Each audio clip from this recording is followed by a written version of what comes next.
We are back. It's the Infowarrior with Jason Bermas, 6 to 9 Central, only at Infowars.com and PrisonPlanet.tv Sundays. You can check out the podcast over at theinfowarrior.com. You can get at me over at myspace.com/Jason Bermas or facebook.com/theinfowarrior. Let's go back to Steve in Michigan. Steve, you had some other points you want to make? Yes, I did. I was wondering, are there any reporters over there in Washington that are able to ask him the hard questions about these issues? I mean... Ask who the question? Obama and his administration? Yes, ask his administration, ask his... Yeah, they could.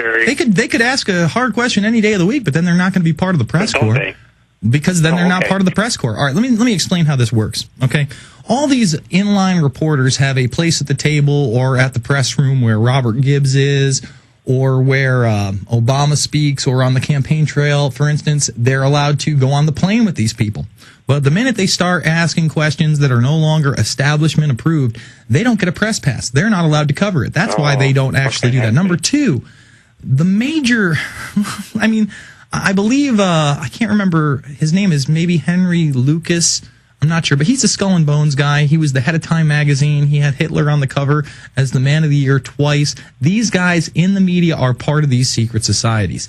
Case in point, when I did my Bohemian Grove special, okay, one of these political cartoonists in the Bohemian Grove Annal that's only distributed to members once every 10 years. And you know what? I'm going to go back here, folks, and I'm going to grab the annal, and I'm going to see if I can find the thing that I actually showed people in the Bohemian Grove special.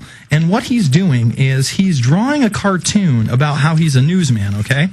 And he's got his little news cap on, and he's got a pen and a piece of paper, and he's reporting on the hardcore stories, right? Well, actually, when you look at the picture, it draws a thought bubble around him, and in actuality, he's not reporting the hardcore things. He's enjoying himself with a candle and in a robe as a member of the Bohemian Club. You see their allegiance, and this is why David Rockefeller thanked the media. I'm not sure if it was in his memoirs or it might have actually been at a Bilderberg meeting, for keeping certain things from the public view. So you can only go so far in the mainstream media, and then you have to pull back. I mean, Walter Cronkite is a Bohemian Grove Club member. He's a CFR guy. You look at Tim Russert.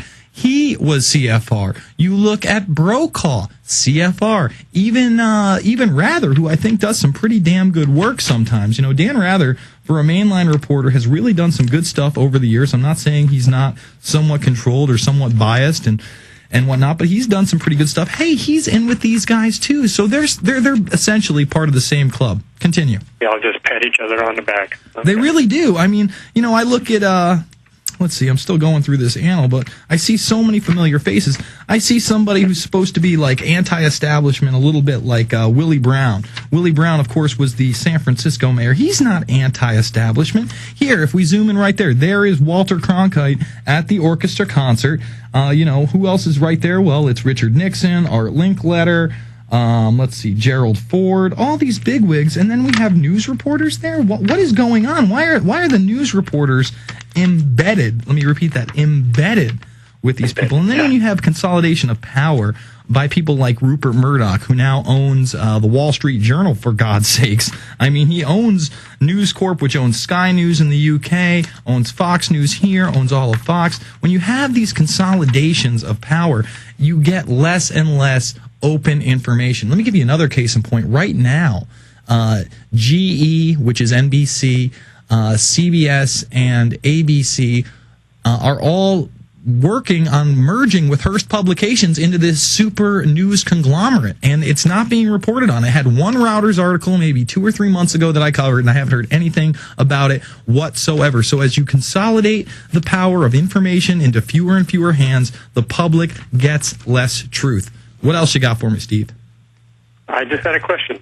Am I going to be on that no-fly list now? Because I sure hope not. But Steve, as I let you go, I hope you're watching PrisonPlanet.tv. Thank you so much for the call. But let's zoom in. Here it is right here. Here's that little cartoon I was talking about. Here's the cartoonist. He's obviously doing himself as a news reporter. He's got the newsy cap on. He's got the little piece of paper. His name's Farley, apparently. But what's he thinking about? He's thinking about his induction ritual into the Bohemian Grove Club. That's what's really on his mind. Brian in California. Brian, you're on the line. Thanks, Jason. I have an idea for the last caller: lexicon document, Rex 84, and presidential memorandum 200. Hey, I got a question for you, buddy. I was looking for the Rex 84 document this week. I was unable to find it. Do you have the PDF file of the document, not just people writing about it? Yes, I do have it, actually. And it took me Brian, a long time to find I really need you to listen. Send me the link at my Facebook page, facebook.com/theinfowarrior, or my MySpace page, myspace.com/Jason Bermas. If you could do that, I would be eternally grateful. You got one of those? Okay. If I can't do it tonight, I will do it in the morning. But what I have is I got two ideas: a T-shirt idea and a flyer idea. I'm putting up Big Brother, it's actually like a picture of Big Brother looking over the crowd with like the insock on the sides, on light poles pointing to the cameras, like up on the street lights, saying Big Brother. And then I have a T-shirt idea, like sticking with the Second Amendment, and when push comes to shove with the flu shots, try to shoot me up and I'll shoot you up. Well, that would be considered by some as an extremist viewpoint, but I'm with you 110%, and I think those are great, so you can submit those over to articles at Infowars.com and writers at Infowars.com. We'll check out those flyer ideas, and we may post them. I thank you so much. Brian, please don't forget, I've been looking for that Rex 84 PDF of the actual document. I've been unable to find it. If you've got it, myspace.com/theinfowarrior, or I'm sorry, myspace.com/Jason Bermas, facebook.com/theinfowarrior. Please send that out. We've been looking for it. We're putting together a small concentration camp film, and Rob Dew really needs that to put the emphasis and oomph on this continuity of government FEMA program to enslave us. It's not just the civilian inmate labor program document. There are many programs that talk about how we don't have any individual human freedoms whatsoever, and that the government is God. Let's go to Jim in Texas. Jim, you're on the line. Hey, Jason. Thanks for taking my call. You got it. Let me start with a disclaimer here. I'm a non-commissioned officer in the United States military, so some of my views may not reflect that of the Department of Defense. And I'm going to try to stay within the bounds they set for me. But one of your callers earlier mentioned he was joining the Navy, and he wanted to get out of the swine flu shot, right? Yes. Well, I can tell him that there is absolutely about 99.9% no chance of that unless he receives a medical exemption from a military medical officer who will be doing the initial screening at boot camp. Now, I have the Army regulation. It's Army Regulation 40-562. I don't know what the Navy has because I haven't done any research as far as that, but that's the that Army regulation I just stated is the immunizations. And if you look at page 4, paragraph 26, it explains all of the exemptions for the shot, or for any vaccinations, period. But you pretty much think that he's up Poopy Creek without a paddle, is what you're telling me. Yeah, that's what I'm trying to convey, Jason. He's going to be forced to get it, and there's another website. It's called, it's MilVax, and it's the Military Vaccination Agency. And you can actually go on there and look at all the different components of these shots. And, I've been getting pumped full of them for years, and, I don't show any signs of any ill effects, but then again, I've met people that have.